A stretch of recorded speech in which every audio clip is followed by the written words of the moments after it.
হ্যাঁ আমার নাম উমেশ পণ্ডিত। দেখুন এই দেখুন এরা ঘরটা খালি করাতে এসছে আর বলছে আমাদের কি বলছে কেস করবো তো আমাদের নামে। দেখুন এটাই ন্যায় করছে, দেখো লিখছে কোর্ট থেকে ওদের বাড়ি যেরকম আছে ওদেরকে বাইরে দাঁড়াতে ওদেরকে বাইরে দাঁড়াতে। এটা তো আমার বাড়ি, এটা তো এখানে দাঁড়ায়, এটা তো আমার বাড়ি। কোর্টের লোক তো আছে,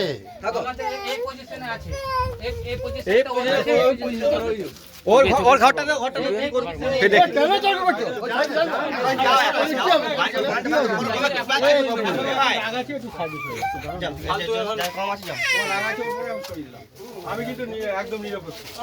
এটা দেখছি কি ন্যায়, এটা সরকারের ন্যায়। দেখুন এমন করে ন্যায় করছে, ঘরটা খালি করো।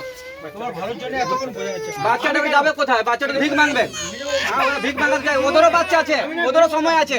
একটা ছেলে, ওরও ছেলে আছে, ওরও দেখবে কেমন করে বলবে।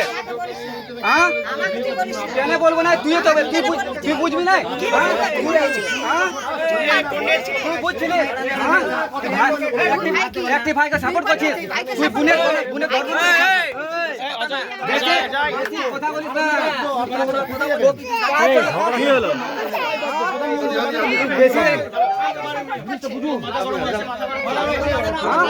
দেখুন এটা বলছে পিসি, এটা পিসি এমনি পিসি হয়, এমনি ভাই হয়, কাকু হয়।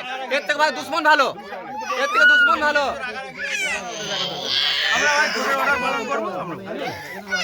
কোর্টের অর্ডার বলছে পালন করো, কোর্টের অর্ডার এটাই। আপনারা দেখুন ঠিক আছে। আমি একটা কথা বলি। হ্যাঁ স্যার বলুন, আপনি বলুন, শুনছি আমরা। বন্ধ করো। বলুন, বলবো না, না বলবেন না, বলবেন না। তুমি তো বোঝো না। আমি স্যার বুঝি না, না বুঝলে যার মাথা খারাপ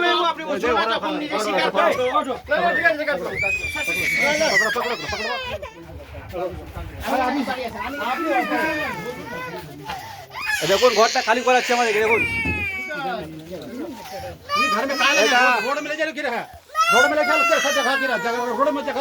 ঠিক আছে, এই ঘরটাতে খালি করে দিলাম, ঘরটাতে খালি করে দিলাম। আপনারা সবাই সাক্ষী আছেন, সবাই দেখছে, খালি করে দিলাম ঘরটা। তারপর দেখাবো কোথায় থাকবো না থাকবো, একটা মিডিয়া দেখাবে, সরকার দেখাবে। এই দেখুন ভিডিও বানাচ্ছে। এই ছোট্ট মতো ঘরটাতে আছি, ঘরটার মধ্যে খালি করুন। 8 কাঠা জায়গার মধ্যে একটা ছোট্ট ঘরের মধ্যে আছি, 500 মিটার হবে মিনিমাম। এই জায়গাটা তো ওখানে ঝামেলা বলছে ঘরটা থেকে বেরো। আমরা 3 ভাই 2 বোন, কোথাতে থাকবো বলুন? হ্যাঁ আমার বাবার কিছু নেই। এই এখন বাবা আছে, তখন বাবাকে বলছি ঘর থেকে বেরো। এই মিডিয়া ওয়ালা সবাই আছে, পুলিশ এগুলো সাপোর্ট করে, একজনকে সাপোর্ট করছে, একজন করছে না। তোমার হেল্প লাগে ভাই?